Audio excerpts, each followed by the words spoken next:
ପିଲାମାନେ ସମଗ୍ର ବିଶ୍ୱରେ ବିଭିନ୍ନ ସେତୁ ନିର୍ମାଣ କରାଯାଇଛି। ସେତୁ ଅର୍ଥ ବୁଝିପାରୁଥିବ, ବ୍ରିଜ ବା ପୋଲ। ଅନେକ ଆଶ୍ଚର୍ଯ୍ୟଜନକ ସେତୁ ମଧ୍ୟ ନିର୍ମାଣ କରାଯାଇଛି। ଭାରତ ବର୍ଷରେ ସେହିପରି ଏକ ଆଶ୍ଚର୍ଯ୍ୟଜନକ ସେତୁ ଅଛି। କହିପାରିବ ସେ ସେତୁ କ'ଣ? ଯାହାର ରହସ୍ୟ ଆଜି ପର୍ଯ୍ୟନ୍ତ ମଧ୍ୟ ଉଦ୍ଘାଟନ ହୋଇପାରି ନାହିଁ। ସେ ସେତୁ ହେଉଛି ରାମ ସେତୁ। ଭଗବାନ ରାମଚନ୍ଦ୍ର ସୀତାଙ୍କୁ ଲଙ୍କାରୁ ଉଦ୍ଧାର କରିବା ପାଇଁ ବାନର ସେନାଙ୍କର ତତ୍ତ୍ୱାବଧାନରେ ବରୁଣ ଦେବତାଙ୍କୁ ସନ୍ତୁଷ୍ଟ କରି ପ୍ରଭୁ ପରମେଶ୍ୱର ଶିବଙ୍କର ଆଶୀର୍ବାଦ ନେଇ ସେ ସେତୁଟି ନିର୍ମାଣ କରିଥିଲେ। ଆପଣ ଭାବୁଥିବେ ଗୁରୁଜୀ ହଠାତ୍ ସେ ସେତୁ କଥା କାହିଁ ଆଲୋଚନା କଲେ? ସେ ସେତୁ ବିଷୟରେ କିଛି ଆପଣଙ୍କର ପାଠ୍ୟପୁସ୍ତକରେ ରହିଛି। ପ୍ରଭୁ ରାମଚନ୍ଦ୍ରଙ୍କର ମନରେ ଯେତେବେଳେ ଇଚ୍ଛା ପ୍ରକାଶ ହେଲା ଦେବୀ ଜାନକୀଙ୍କୁ ଉଦ୍ଧାର କରିବା ପାଇଁ, ସେତେବେଳେ ସମୁଦ୍ରରେ ସେତୁ ନିର୍ମାଣ କରିବା ପାଇଁ ଇଚ୍ଛା ପ୍ରକାଶ କରିଥିଲେ। ଏଇଟା ଛୋଟ କଥା ନୁହେଁ, ବଡ଼ ଗୁରୁତ୍ୱପୂର୍ଣ୍ଣ କଥା, ବଡ଼ ରହସ୍ୟ ମଧ୍ୟ। ସେହି ବିଷୟକୁ ଆଧାର କରି ଏକ କବିତା ରହିଅଛି, ଯେଉଁ କବିତାର ନାମ ହେଉଛି ରାଘବଙ୍କ ଲଙ୍କା ଯାତ୍ରାନୁକୂଳ। ପିଲାମାନେ, କବିତା ହେଉଛି ରାଘବଙ୍କର ଲଙ୍କା ଯାତ୍ରାନୁକୂଳ। ଏ କବିତା ପଢ଼ିବା ପୂର୍ବରୁ ଏ କବିତାର ସ୍ରଷ୍ଟାଙ୍କ ବିଷୟରେ କିଛି ଆମେ ଆଲୋଚନା କରିବା। କବିତାର ସ୍ରଷ୍ଟା ହେଉଛି କବି ସମ୍ରାଟ ଉପେନ୍ଦ୍ର ଭଞ୍ଜ। ପିଲାମାନେ ଆଶ୍ଚର୍ଯ୍ୟ ହେବେ, ଓଡ଼ିଆ ସାହିତ୍ୟକୁ ଆଜି ଆପଣମାନେ ଯେଉଁ ରୂପରେ ଦେଖୁଛନ୍ତି, ସେହି ରୂପରେ ସେହି ଅବସ୍ଥାକୁ ଆଜି ପହଞ୍ଚିବା ପାଇଁ ଓଡ଼ିଆ ସାହିତ୍ୟ ବିଭିନ୍ନ ସମୟର ତରଙ୍ଗକୁ, ବିଭିନ୍ନ ସମସ୍ୟାର ତରଙ୍ଗକୁ ଅତିକ୍ରମ କରି ଏହି ସ୍ଥାନରେ ଆସି ପହଞ୍ଚିଛି। ସାରଳା ଦାସଙ୍କର ଯୁଗ କଥା ଆପଣ ଜାଣିଥିବେ।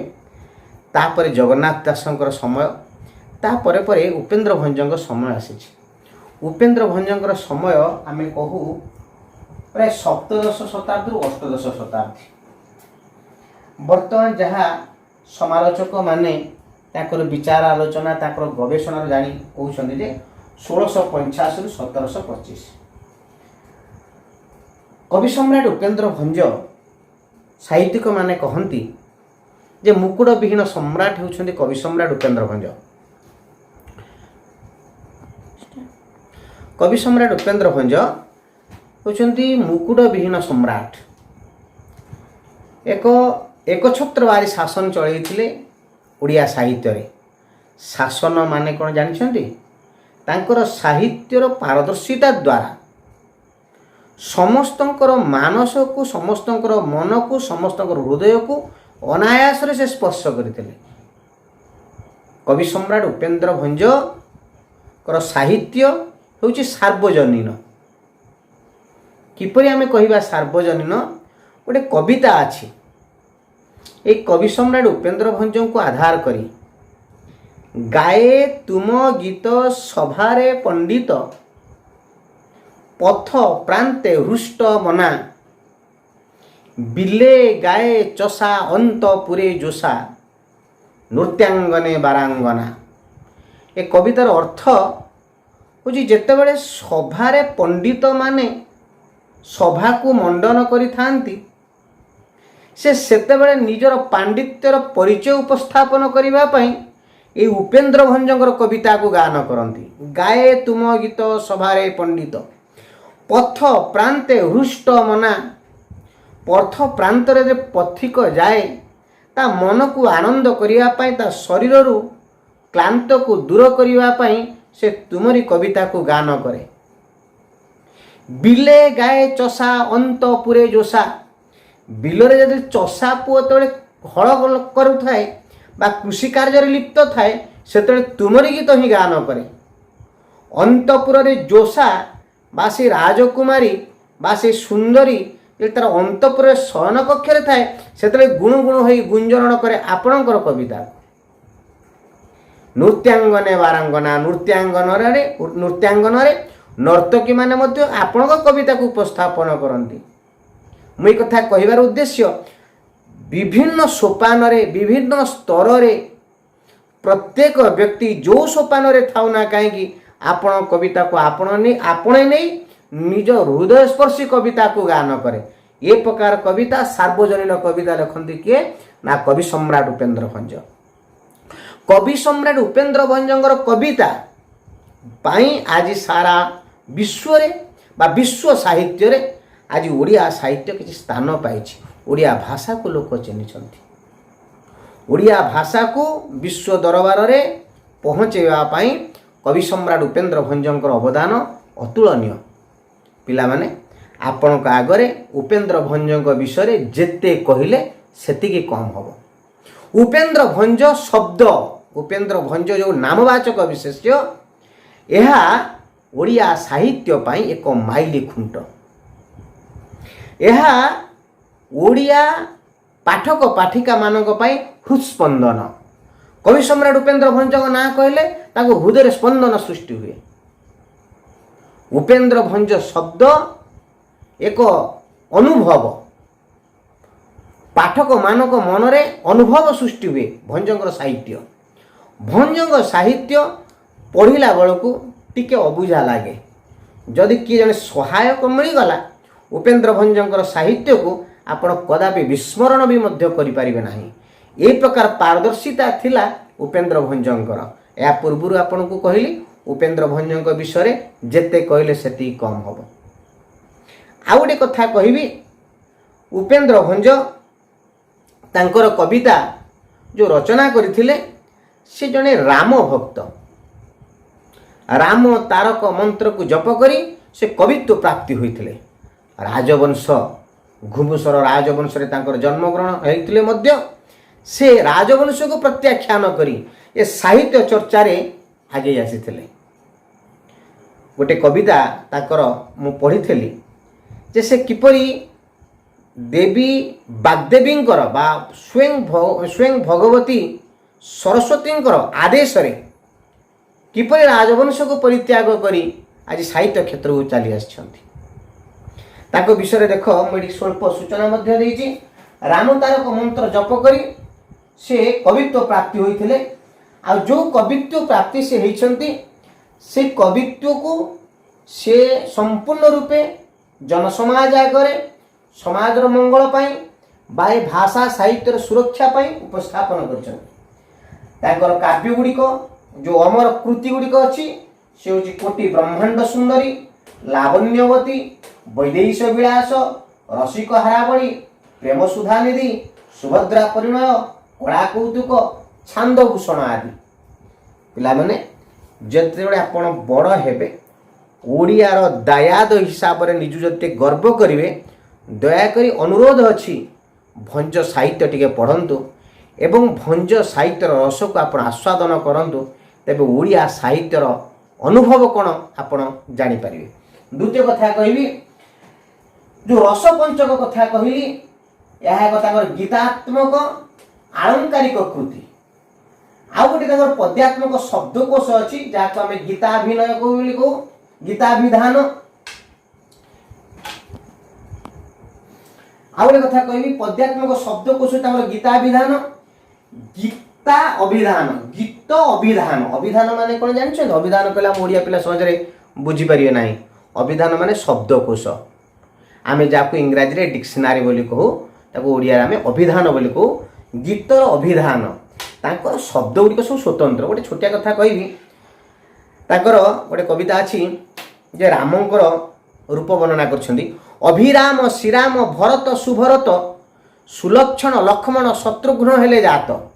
अभिराम शब्द पाखरे श्रीराम शब्दर प्रयोग, भरत शब्द पाखरे सुभरत शब्दर प्रयोग, लक्ष्मण पाखरे सुलक्षण शब्दर प्रयोग, शब्द संयोजन अति उच्च कोटिर। आ गोटे कथा लिखछन्ती घटकर्ण घटत्याग अति कायक्षय। आपण यदि तार अर्थ खोजिए कोडी पाइबेनी। घटकर्ण घटत्याग पिला माने घटकर्ण कोन? घटकर्ण माने कुंभकर्ण। कुंभर गोटे प्रतिशब्द होची घट। तेणु कुंभकर्ण से न उपस्थापन न करी से घटकर्ण बोली उपस्थापन कले। घटकर्ण घटत्याग, घट माने प्राण त्याग कले। केते सुंदर केते सूक्ष्म चिंताधारा केते सूक्ष्म ताको साहित्य रे थिला माने उपयुक्त शब्द स्थान रे उपयुक्त शब्द को उपयुक्त शब्द स्थान रे उपयुक्त शब्द को संयोजना करिवारे एक योग्य बिंधाणी थिले कवि सम्राट उपेन्द्र भंज सहजरे तांकू ओडिया दायाद माने कवि सम्राट उपाधि दे नथिले जे पद्यात्मक शब्दकोश गीता विधान चौपदी और चौतीसा इत्यादि इत्यादि रचना करथिले आमे जो आज राघवंकर लंका यात्रानुकूल जो कविताटी को आलोचना करिया बसीचे ये जो सेटा वैदेश व्यास आसी अछि वैदेश विलास हूँ 52 छांद विशिष्ट छांद माने अध्याय विशिष्ट तार 40 छांदरू आमे जो कविताटी पढ़ुछु से कविताटी आसी अछि किंतु वैदेश विलासर विशेषत्व कौन जानछन्ती वैदेश विलासर विशेषत्व अति चमत्कार प्रत्येक पद बरु आरंभ जोटा आमे मध्य जो वैदेश विलासर 52 जो 40 छांदर आनित राघवंकर लंका यात्रानुकूल पढ़िबा मु आउ गोटे कविता पढ़ी थी से वैदेश विलासर गोटे पाद आपन कहूँ विष्णुपदी विष्णुपद इकार भेद शबद तरुणी रे गतागत तहु उचित विशारद से सामंत मत्तरे दास सेवित डाकुण शुणन्ते रघु नाथ कथित विषधर प्राय कतुही बेळे नेत्र ढाड़ी शुण उदार नोही ये प्रश्न एक कविता माध्यम रे स्वयं रामचंद्र से धीवर को आह्वान करिसेंती धीवर शुणी कौन कहला जानछन्ती पिला माने कहला बधीर नुहई वीर बोइला तही धीवर शुणिलिणी पथरे पथर बला बाली पड़ी तो चरणु आशंका उपजे एणु नौका नायिका हेले बुड़ीब भेला वृत्तिए मो पोषे कुटुंब बसाइन देवी पाद न धोई नाव चमत्कार कविता ए कविता मध्य दशम श्रेणी पढ़ा होता पिला माने ई प्रकार वैदेश विलासर चमत्कारिता कवि सम्राट उपेन्द्र भंज ताको काव्य उपस्थापन करछन्ती आपण जणे जणे भाग्यवान एवं भाग्यवती जे कि आपण मानकर पाठ्यपुस्तक रे कवि सम्राट उपेन्द्र भंजकर कविता आज स्थान पाई आमे से वैदेश विलासर 40 छांद रचित राघवंकर जो लंका यात्रानुकूल विषय आलोचना करिया पिला माने कवितार पृष्ठभूमि टिके आपण आगे उपस्थापन करूची जहाँद्वारा कि कविता को बुझापी आपण सहज सरल हो पार समय क्रमे मर्यादा पुरुष रामचंद्रंकर सीता प्राप्ति पाई इच्छा होईची ए सीता को प्राप्ति करबा पाई जते से जानिले देवी जानकी लंकार राजा रावण तांको अपहरण करिछि श्रीलंका रे अछंती मझिरे प्रतिबंधक विराट समुद्र समुद्र को अतिक्रम कर जीवाकू पड़िबो एणु निजर विशाल कपिसेना द्वारा से समुद्र को अतिक्रम करने इच्छा करते कपिसेना द्वारा एक विराट सेतु निर्माण करने इच्छा कले जिते सेतु निर्माण करने इच्छा कले कपिसेना बा बानर दल बड़ बड़ प्रस्तर खंड निज पानी भितर को फिंगिले बुदबुद शब्द करी ए सबु पत्थर बुड़ीगला जे पत्थर सब बुड़ीगला फिफिकृत शब्द करी पत्थर सब बुड़ी जाऊँ बुदबुद देखा जाऊ नाही पानी फुटुका देखा जाऊ नाही एते अतल समुद्र तादरे किपरि से सेतु निर्माण करिए किपरि जीवे तेणु प्रभु रामचंद्र वरुण देवता को प्रसन्न करने निजर साधना आरंभ कले ये प्रकार जब साधना से आरंभ कले ये साधनार वार्ता ये तपस्यार वार्ता यही साधनार वार्ता गुप्तचर माने लंकार राजा रावण का आगे उपस्थापन कले। लंकार राजा रावण साधारण योद्धा नथिला, प्रचंड विद्वान विसर्बानंदन रावण दशानन। से तुरंत निजर दुईटी अति विश्वस्त मंत्री द्वय गुप्तचर मध्य शुक सारण एमानक द्वारा से वार्ता पठेइथिला। पिलाने कहीं वार्ता पठेला जानिछन्ते? जेतेबेले जोड़े योद्धा तार शत्रु पक्ष शत्रुर विपक्ष रे युद्ध करे, चारोटी उपाय से अवलंबन करे, साम दान भेद दंड। आपण माने मन रखंतु, साम दान भेद दंड। साम कौन? प्रथमे संधि स्थापन करे, संधि को जदि से ग्रहण न करे दान किछि देई थाए, दान जदि उपयुक्त से ग्रहण न कला ता मन से गर्व से अहंकार अच्छी, से दान जदि ग्रहण न कला साम दान भेद ता मन कहीं गर्व क्यों बल सी आज ये गर्व कर भेद सृष्टि करे, भेद कर सारा पर से दंड विधान करे। एठारे रावणर कूटनीति संपर्क वर्णना करा जायछि। रावण ये भेद सृष्टि करने चेष्टा करिछि ना, कौन भेद सृष्टि करने चेष्टा करिछि ना, रामंकर दुईटी मुख्य बल थिले ना, कौन दुईटी मुख्य बल ना, गोटे हूँ विराट बानर सेना ना, गुजी द्वितीयटी कौन ना, द्वितीयटी हूँ स्वयं विभीषण। विभीषण रावणंकर समस्त गुप्त तथ्य आनी राम का आगे उपस्थापन करुला, जहाँ फल कि रामचंद्र लंका जय करने सहज सरल हो पारिथिला। ए दुईटी बल पाई रामचंद्र निजको सुदृढ़ बोली मन करुले। ए दुईटी बल को छेदन करने रावण इच्छा प्रकाश करथिला। शुक सारण द्वारा से प्रथमे विभीषण पाखक, द्वितीय जे बाड़ीर पुत्र अंगद पाखक वार्ता पठेले। तांको आगे जे शुक सारण जाई विभीषण का आगे वार्ता उपस्थापन कले। से विभीषण प्रतिक्रिया कौन थिला? जब अंगद आगे वार्ता उपस्थापन कले, अंगदर प्रतिक्रिया कौन थिला ए कविता वर्णना करा जायछि। प्रथम सोपान रे रामंकर सेतुबंध निर्माण करबा पई योजना प्रस्तुति, द्वितीय पर्याय रे जे रावणर कूटनीति संपर्क रे वर्णना करायछि। पिला माने याकु ध्यान से बुझिले आपण पाई ए कविता अति सहज और सरल हबो। मु ए कविताटी बोलुची, आपण टे मन दे सुनंतु।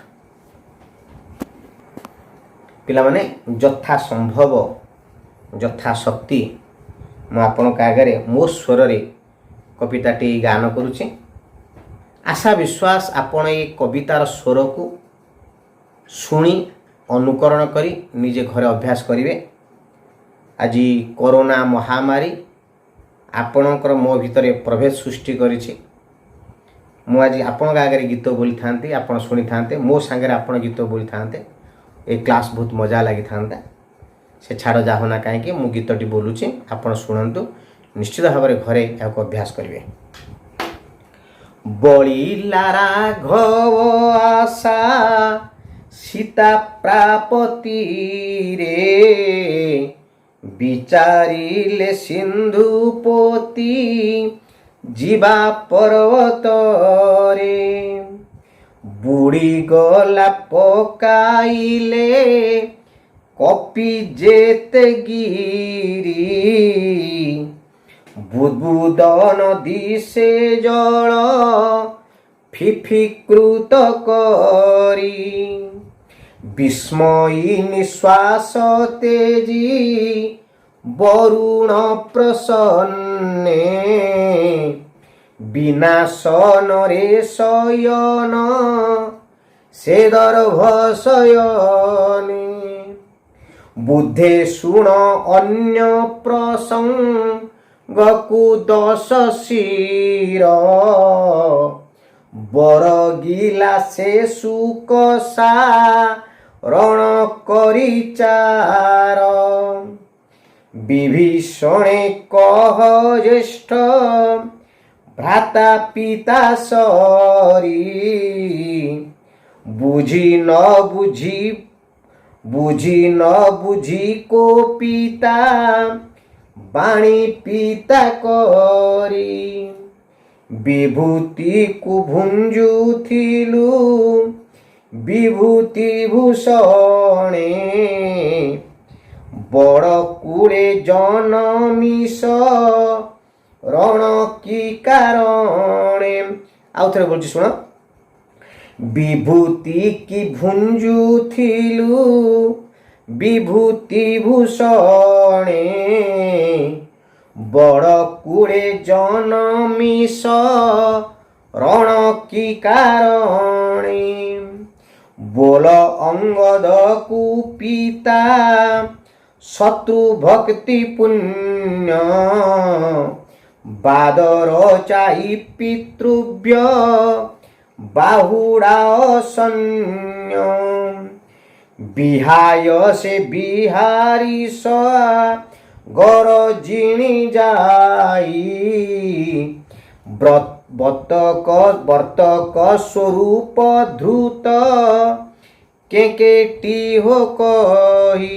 आउ थे बोल दूची बिहाय से बिहरीसा गरजिणी जाई वर्तक स्वरूप धृत केकेटी हो कही।